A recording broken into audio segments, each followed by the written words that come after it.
The one glove for? One's going in raw.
And right now, I'd like to welcome back to Muscle Sport TV my good buddy all the way from Germany, Deniz from Deniz World of Bodybuilding. What's going on, pal?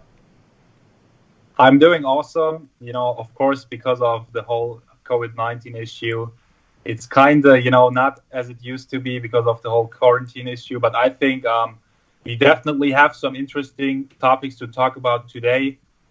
There is stuff going on in the bodybuilding world, one good and one not so good, and we're going to touch base on that. I think the biggest thing that, and I was very, very happy and pleasantly surprised, and obviously this is all contingent on things being back or semi-back to normal in December, was the rescheduling and the moving of Olympia weekend from September to December, and from the Orleans to Planet Hollywood, which is located on the infamous / famous Las Vegas Strip, depending on how much money you lost, playing cards or whatever there. So, what is your opinion as a guy that covers the sport of this? Obviously, the date, we know it's necessary, but we'll talk a little bit about that. But what do you think about the news just about the Olympia being changed, date and location-wise? Yeah, I think it's great news. Both that the date is changed and also that the location is changed. I think they needed to change something. Even if we wouldn't have that COVID issue, I think they needed to change something. It's more near to the Strip, I think, or it's directly at the Strip, so it probably gets more attention generally. It's more in the middle of the center, and I think what I said is that the bodybuilding world and the Mr. Olympia, it's the Super Bowl of bodybuilding, but it's still small enough that they could still do a Mr. Olympia in 2020. For example, in Europe or in soccer, the World Championship, it won't happen this year. Mm-hmm. So they are so huge, those events, that they couldn't just say, okay, we do it in December.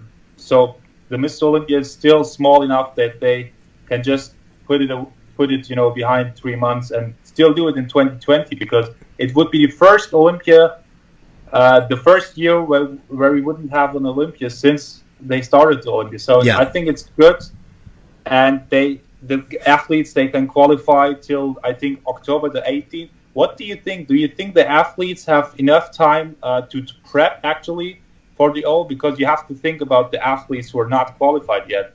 Do you think there is enough time for them to still do their best to have that lineup there? It's going to be tough, obviously, and this is all obviously, with the glass half full, that there are going to be an X amount of shows. I know they're trying to squeeze a lot of them in before that, and it's obvious that the new owner, Jake Wood, which is a part of this, but a completely different topic, but also fantastic news that Jake Wood and Dan Solomon, who is fantastic at what he does, are the guys that put this plan together, obviously, and moving it.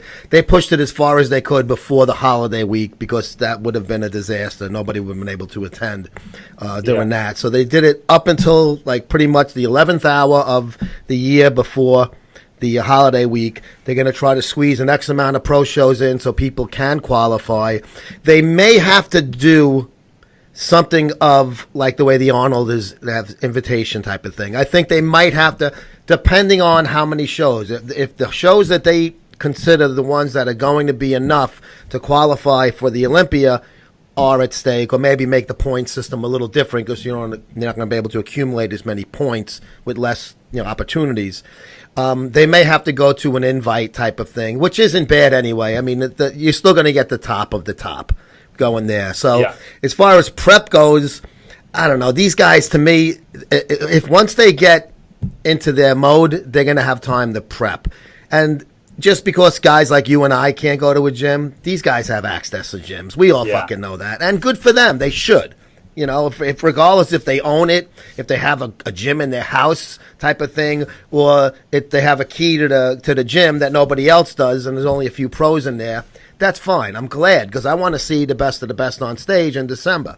So I think they will be able to prep. My main concern is, will the shows prior to that be able to go on and off as planned? And let's see if how many people are going to be able to be on stage at the Olympia, and how will they get to that number is kind of the the question right now. Yeah, I think the same way. I think, like you said, guys like Dexter Jackson, Hadi Chupin, Brandon Curry, William Bonac, Ruli Winkler, they are already qualified. So I think even if nobody else would qualify, we still could have somewhat a decent show. But if you check, Big Ramy isn't qualified yet. So a guy like Big Ramy, he has, to qualify. And also Sergio Oliva Jr., they have to do at least a contest and at least, win it or do it by points. So that will be interesting too. I think they still will have the New York Pro, right? They will have it in. They changed that to August right now from May. So hopefully things are back. Well, I don't know. Today in Governor Cuomo in New York just slapped us back in the house until June 13th. So they just upped it another month. The stay-at-home order, which like you said, it's we talking off camera. We're not locked in our houses, but places are closed. You have to wear a mask. Only certain places are open. So at least for New York pros purposes, by August, I mean it's still a ways away. Let's hope that I think Weinberger. I think they felt that was the right time, that if they did it July, it might have been a little shaky on getting it off. So I'm glad they did do it in August, and they probably did so knowing they're going to have to get some other main shows in between. I mean, all of this was planned out. I mean, I'm sure the promoters sat with Jake Wood on the conference call and said, how are we going to do this? And they kind of figured it out. And the New York Pro was the first one to actually announce a date. I think it's August 8th in White Plains. So let's hope we can get as many of those shows. Let's hope August is in there.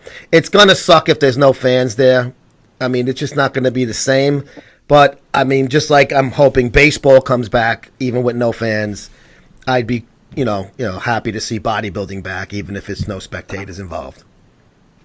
Let's say I just looked at, it's the Zappos Theater, and they have 7,000 seats. Do you think, having the conditions right now, that let's say, there will be fans, do you think they will sell out or will have problems with that?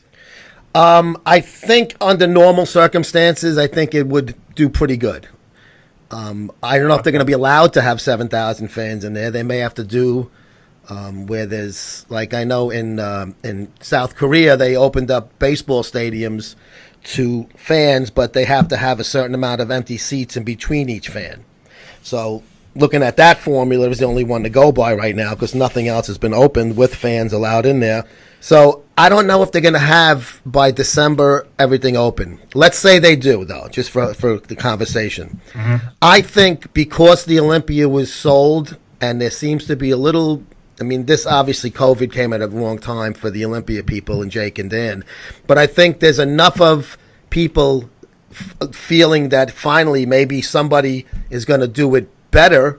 Because I really wasn't a big fan of the way AMI ran things. I think they sucked in plain English. I thought David Pecker was in way over his head, didn't know shit about it, and tried to put his nose into it and be the new Joe Weider. Obviously, that didn't work. Not many people were happy with a lot of the stuff. I mean, I've been at the Olympia every year since '08. The Orleans was nice, but it was a lot different than it was when the Weiders owned the Olympia fully. So I think enough people are happy about it. Plus, if there is finally we're allowed to travel again, I think that's going to help that arena fill up 7,000 seats. So if under conditions the way they could be, I do think they're going to have a pretty good crowd, if not completely sold out.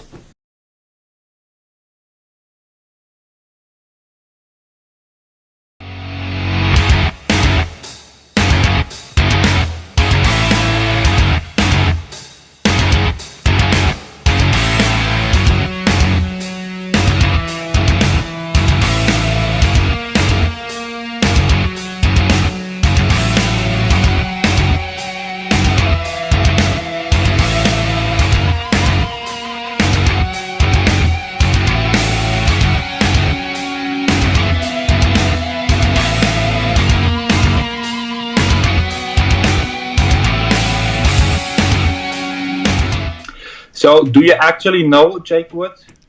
I've met him and interviewed him a few times. I don't know him, like my buddy, Jake Wood. I know Dan Solomon. We're friends. We worked together at MD. We did some side projects together. I actually just texted him a few days ago talking about this. I'm real happy for him that he got a really great spot. What I also do hope is people, they tend to focus on the, let's say, 7,000 guys being there, but actually the total number of people watching the show, let's just say it's 100,000. So 93,000 are from the live stream, from the webcast. Mm-hmm. So like over 90% they watch it online. So what I want to say is that a couple of years prior, I think it was through iHerb or something, and the webcast, the live stream, it totally sucked. You couldn't see a fluent live stream. You didn't have a good, quality. Even if I have a good internet connection, I still couldn't watch it. Horrible quality, and it's bodybuilding, The better quality we have, the better it is, because it's not, we don't have here and, watch a bowl or something. Yeah.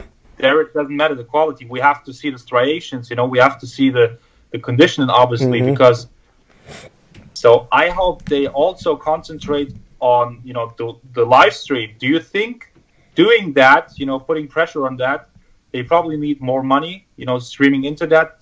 Do you think a pay-per-view would be a good thing? Excellent point you bring up. I totally agree with you that the live streams have not been as good as they've been in the past. I know a couple of years ago the people who were doing the announcing were brutal. They've been better the past couple of years, though. I think that fans would have no problem to plunk down $4.99 or $1.99. I mean, something that's, you can't ask $50 like you are for a UFC card. I mean, no one gives a shit about bodybuilding to that point where they're going to do that. At least not that I know of. I mean, maybe a handful of people. And I don't think people are going to have a problem, if it's done right, to pay $5 to watch it. I know I wouldn't. Hopefully last year I was there in the arena, and that's what I plan to do again this year. But if I were home, I wouldn't have a problem watching it for $5. I mean, it's a one-shot deal. You pay $5. It's, or like I said, $1.99, whatever the case may be. And obviously that'll come back in sponsorship money, because then you're telling your sponsors we're going to be announcing your product name 10 times during the broadcast or whatever, and show your logo. And this segment's brought to you by BPI Sports or whatever the hell it is. So that money, they'll be able to gain money by spending money on a good broadcast where it's not going to cost a lot of money. So I think they should try to do it for free.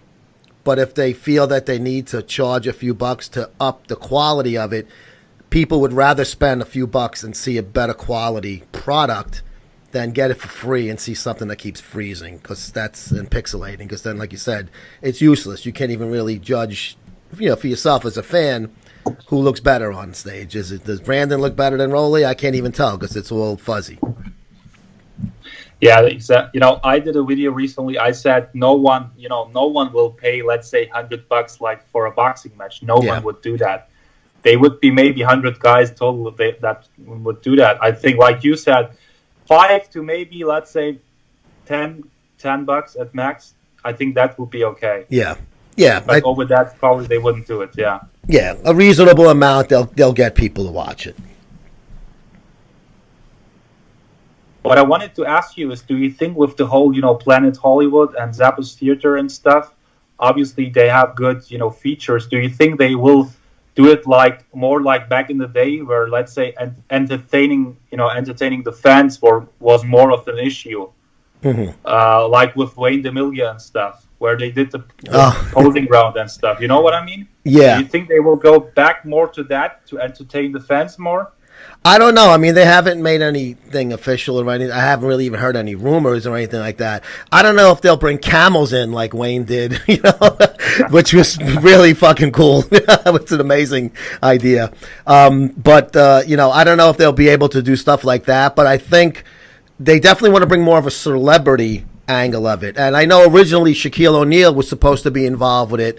Don't know if the date changes is changing that, because, obviously he's probably got a pretty busy schedule, a guy like Shaq.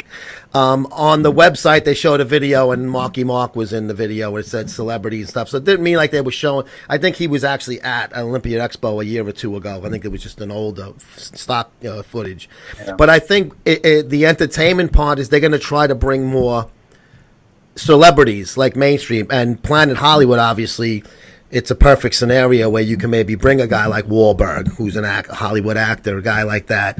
I think that would be the best way to do it, because, like when The Rock was on stage at the Olympia, everybody went nuts. I mean, it was cool. I'm not going to lie. It's to see The Rock getting up there and talking about it. And unfortunately, what he said ended up being a bunch of horse shit. But it gave the fans a lot of, wow, this is really cool. So, what I thought is also another thing is, normally, we don't have it, but normally the first time ever we would have Athleticon, the show of The Rock and Danny Garcia. So they're speculated that Phil Heath is under contract with them, and that he would compete there. So people are speculating that Phil Heath, and I think Dan, is in contact with Phil Heath, that he could compete this year. Do you generally think that we never will see Phil Heath again, or do you think there is a slight possibility, just judging on your opinion on Phil Heath and his attitude? Okay, it's kind of a two-part answer. Even before this coronavirus, I had said that I don't think Athleticon was going to happen. I think The Rock's intent. I don't think he's lies. I think his intentions are well. I've actually spoke to Danny Garcia on the phone when I was trying to get The Rock for a cover for when I worked at MD. So I know that they're really good at what they do, but they really haven't done I mean, this was, like I said, before the coronavirus, so it changes things afterwards. They really waited a long time before they even announced the arena it was going to be held at in Orlando. I mean, it was like, yeah, we're going to do this great big bodybuilding show. It's going to be better than anything. And Dexter Jackson was saying he was going to be on it because they were on Mike Rashid's podcast. And Phil Heath was going to be there. And then Phil Heath said he's not going to be there. Then Dexter said the Olympia was going to be his last show. And he was only going to do the Olympia. So it was almost like, wait, everybody's talking about this Rock show. And all of a sudden it's just like, it seems like the ground's crumbling before it even got the cement dried. So I think once the COVID thing hit, I don't think they're going to be able to do. I don't know. I know Georgia is loosening up a little bit of the restrictions, but who knows by October if it's going to be. And then as far as Phil Heath goes, I really think he's going to want to do one more show. And I don't know if it's going to be that one, if that one goes off, or he waits for another year if he's even still wants to. I don't know if he's going to do the Olympia, but I think he'd be foolish if he didn't because it's wide open. Let's be honest. Brandon Curry looked great. Sean Roden looked great 2 years ago, but neither one of them are slam dunks to win again. Neither one of them. It's wide open. There is no dynasty right now going on in the heavyweight, the regular bodybuilding division, open bodybuilding. Phil Heath could easily come in at his best and win.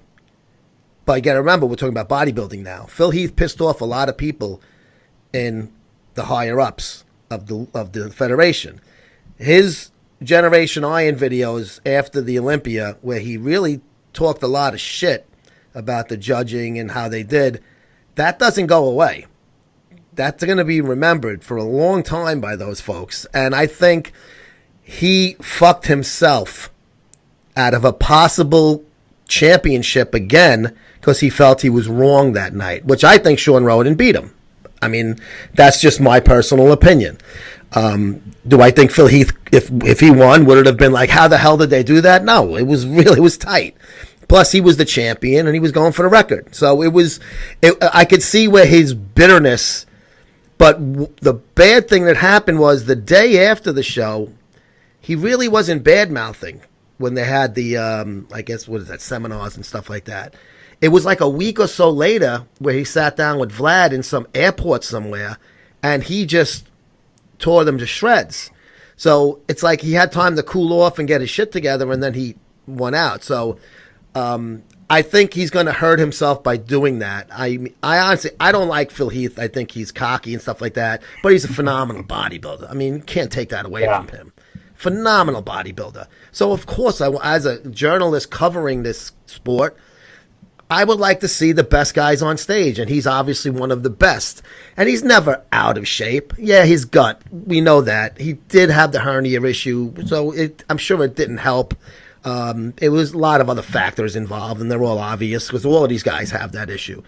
But I think Phil Heath was a really good champion, and he deserved each and every one of those Mr. Olympias that he got. I don't think he was given one at all where he should have lost. A lot of people, I think it was, I don't know, was it 2012? They thought Kai was better. I still thought Heath was better that night. I thought Kai was just like maybe lost by a nose if it was a horse race, but Phil Heath is one of the best bodybuilders of all time, obviously because of his record. So it would kind of suck for him to go out in the way he did. But he did have some injuries. He got some surgeries after that 2018. So if he doesn't get back on stage, it wouldn't be a shock. He's getting older. It's tough to come back when you miss a lot of time. But I do hope he comes back. And it would be cool to see him on the Olympia stage again because that's where he belongs. Yeah, exactly. I think, obviously they will always think about Phil Heath in his prime. So he definitely, I think for Phil, he knows that he has to look his best to be up there again. I think if he's like, okay, I don't have any potential left to look my best or even better than that, then I won't do it. Yeah. But I would love to see him there because I think Phil Heath really, he could set a record with, let's say, 9 Olympias. I think he had the potential to do that. Yeah. But I think that one loss that really, I have to say my opinion. I don't think that he is strong in his, in his head, in his mind. Yeah. He couldn't take that loss. I mean, for example, Jay Cutler, when he lost in 08, he didn't whine about it. He didn't came back and won 2 more. Yeah, exact thing. But still, he isn't strong like that, in his mind. Yeah. They all, speaking about, the mind and, let's say inferiority complexes and stuff, maybe we could talk about the other topic we have Sure. today. Luke Sandoe, when the information came out the first, I really waited on announcing it because I thought that they were just doing BS. I thought that probably he's alive and people just talk crap because they do it all the time. Yeah. But then it came out that he was, he's passed away. People, of course, said, okay, it's probably heart attack or something. But then it came out it was because of depression. Yeah. First, what's your 2 cents about that issue, and then we will talk about maybe depression, inferiority complexes, and stuff like this generally in bodybuilding. Yeah. Well, obviously, it was sad news. I had one interaction with Luke Sandoe last year at the Olympia. After the show, we were hanging out at the bar drinking like we always do, and he and his wife was there, and I was actually on Instagram Live at the time, and I had the phone on the stand, and I said, "Hey, Luke, what's up?" And I forget, he did fairly well in the Olympia. I forget if he was 10th or 11th or somewhere in that area, but he did, for a young guy, I think it was his first rodeo in Vegas, he did well, and he looks great. He has a phenomenal physique, right? So I was like, "Hey, Luke, what's up, blah, blah, blah," and, you're on Instagram Live, so he's like, "Hey, what's up, guy?" He was cool. He was, like I said, he was a friendly guy. He was nice. The show was over. He was ordering a drink, enjoying a drink with his wife, and he seemed like, just like a regular guy. So, I mean, who knows what was going on? It was. I mean, has it actually been confirmed it was suicide? That's what everybody's pointing towards. But I haven't read any confirmation, like from the police department or whatever authorities in wherever he resides. I don't even know what state he lives in. Have you heard anything definitive on that? Let's put it that way. I think his close friends and family, everybody, the one thing that is out is suicide. I think that is what really was suicide. Yeah, that's what I thought, but only because nothing was announced. And he's a pro bodybuilder, and you would even get a little snippet on a local news thing that maybe somebody would have reposted on Twitter or something, or on Instagram, just saying R.I.P. or whatever. But like I said, it's all the people that are close to him are saying that, so we're gonna go with that as factual at this time. It's like the question is why? I mean, I have a very unpopular opinion, and I know a lot of people probably will give me shit and have given me shit, but I look at it as a father and a husband. The minute you have a child, your life doesn't mean shit. That kid or kids, you are doing everything for them. So that means no matter how bad your day is, you got to be there and make sure their day is good. So when people, and I know a lot of people over the years, right? I'm a retired cop. A lot of cops commit suicide because they have guns in their hands. And our attitude, majority of cops, when one of our coworkers or friends does that, it's not pity, it's not sorrow, it's anger. Like, you fucking idiot. How could you be so selfish and leave your wife with those fucking 3 or 4 kids or whatever the case may be? So I don't know Sandow personally, so I would never say that.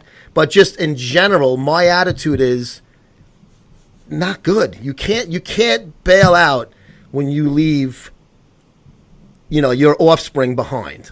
All right? No matter how bad things get. I don't give a shit if you got to go on the lam for a week, go to a fucking bunny ranch in Vegas, have sex with 20 fucking girls, get drunk, get stoned, do whatever you want, come back home, clear your head, and get back to fucking business.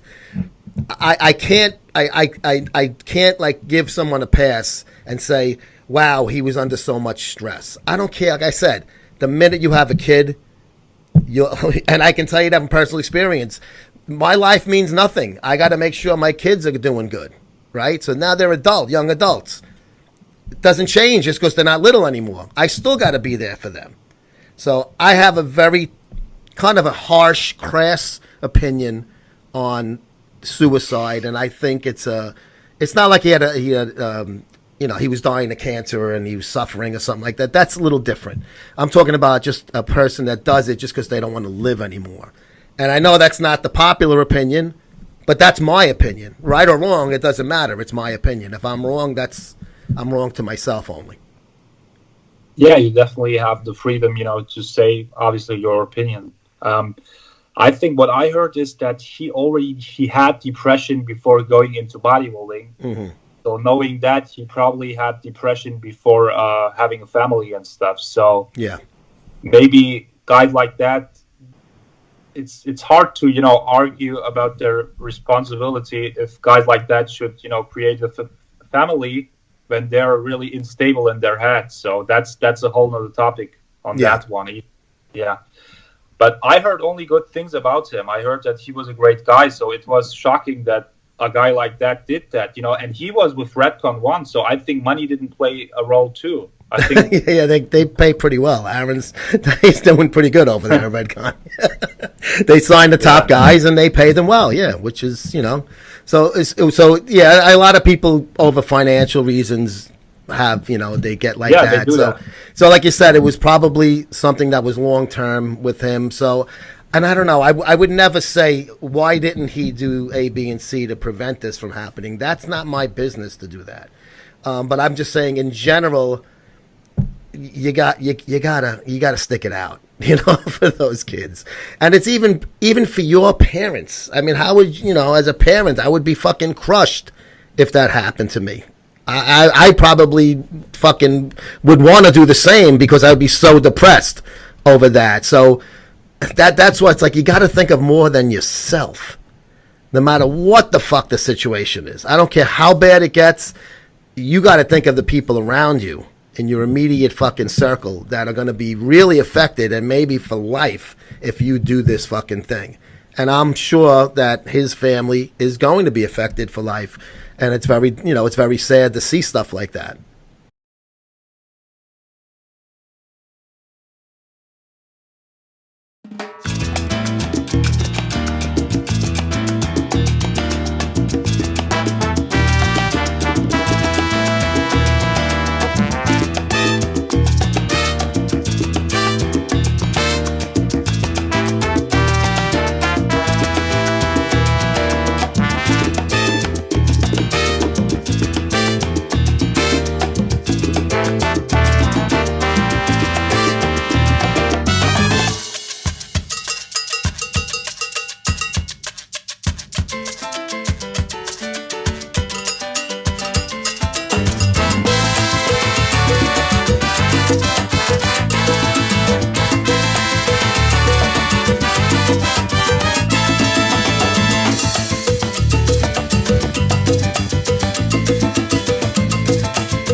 So that shows that no matter what your outer appearance is, obviously he had a huge outer appearance. You would never expect that.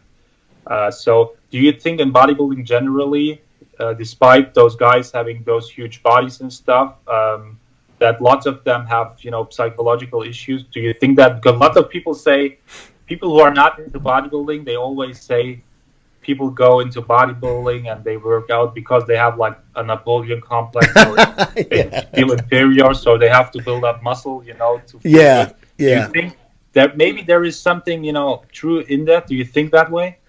I mean, yeah, there might be. I mean, Greg Valentino's a perfect example. He always says, I couldn't get big, so I got big this way. He jokes about it. Yeah. I think because a lot of these bodybuilders, when you see them in person, and you've been to places, the shows and expos, and you know what I'm talking about, they look like they're 6'5" when you see them in the video, and then you go over there and they're 5'5". I mean, it's so a lot of them are shorter.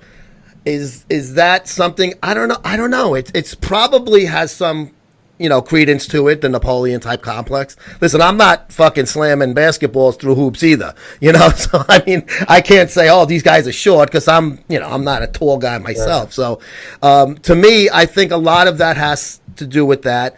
There might be some complexes and stuff, but that's also something you just got to get over with. And, as an adult, that's stuff that bothers you when you're in junior high school, not when you're a grown up 30-year-old man with a family and have a professional career, and you know, who cares? You won.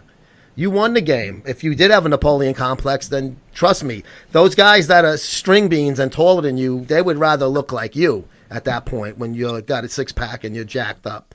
So regardless of why they start to do it, I do think that a lot of guys have complexes, but I think, you know, if that's what they need to do to get where they got, then they use it to their advantage.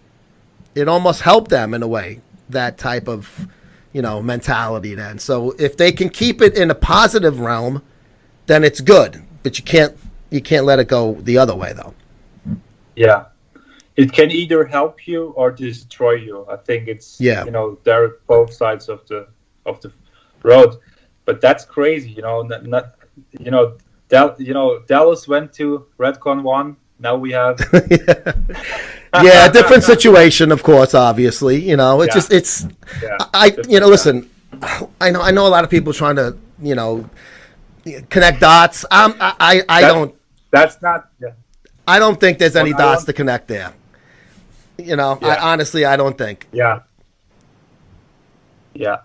What I wanted to say with that is, you know, a guy like Dallas, you know, he wanted to have a huge rocket start into bodybuilding. Yeah. So what I want to tell you is maybe because those guys, they are pushing too hard, and you see that on their physiques. They are getting extremely huge in a short time.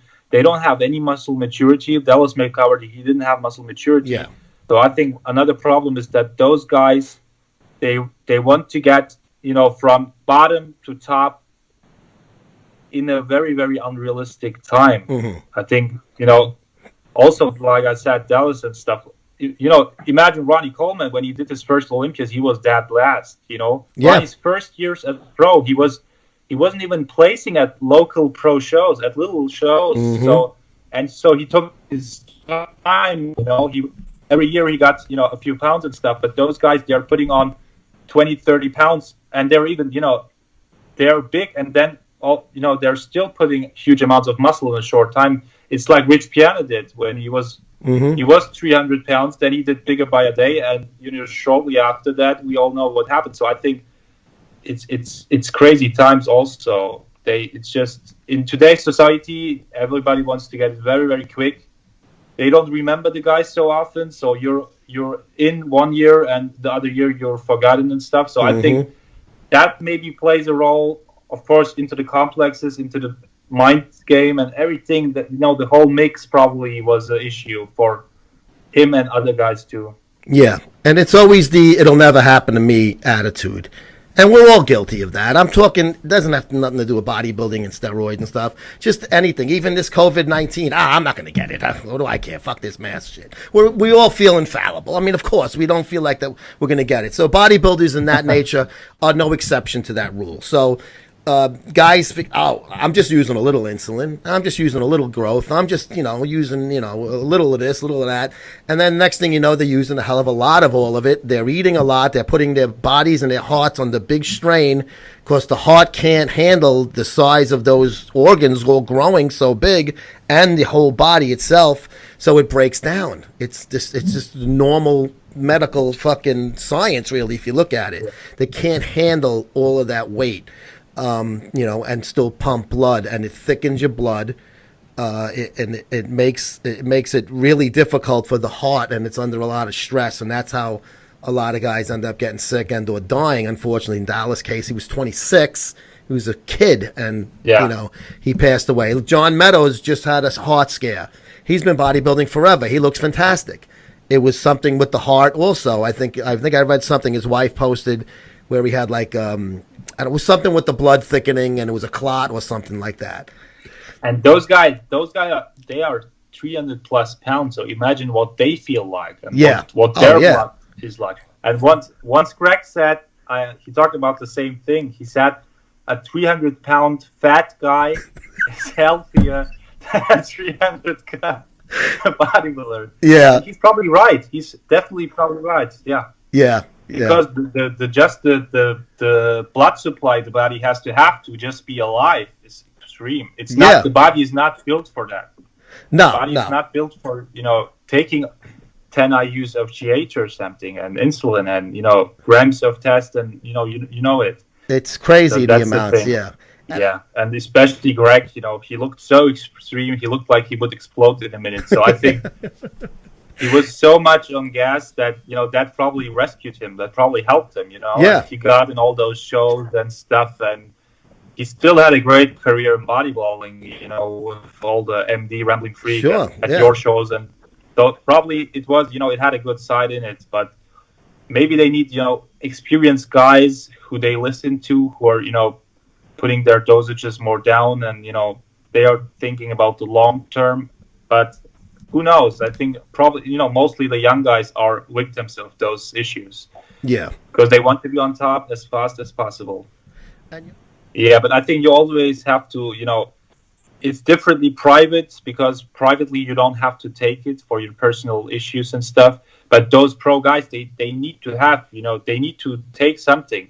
You can't be at the Olympia being natural, So that's another thing. And those gym rats, I think they just want to be buff and stuff. So their reason behind it is different. It's not professionally. They want to look good at the beach, at the mall. Yeah, miss them all. Like Greg says, he's missed them all. Missed them all. Yeah. I fucking love his stuff. Obviously, I love his stuff. And there are lots of them. I know that. Yeah. But that's the majority of guys. They go on these great cycles, so when they go to the Arnold Expo, they can walk around with a fucking tank top on and look big. I don't know. I mean, listen, we're all guys. We have, we're all have that mentality. You want to look good. You want to look strong. You want chicks to check you out. We're all the same, but I mean, to say that I'm going to do it just for the Arnold Expo, it's obviously a little silly, but I don't know. I mean, I guess in my head I go, I'm going to the expo to do interviews. I want to look good. Why? What is it? Doesn't matter. But in my head, I don't want to look like a fucking old sack of shit while I'm interviewing fucking Sean Roden or somebody. It doesn't matter. Yeah. But it's just, it's stupid guy mentality, and I'm guilty of it. Yeah. Yeah, so to each his own, and, as long as you're responsible for your own and you're not harming other people with it, because some guys, they take trend and they're turning nuts, they're getting, freaks, they're, so as long as they don't have that and stuff, that it's their thing, that's their business, Yeah, exactly. But we'll see what they're happens. responsible if they're not. Yeah. So my social media in general, both YouTube and Instagram, it's Deniz World of BB. Obviously, BB is for bodybuilding, but I think you can put the link up or something, or my name, so people will read it off. So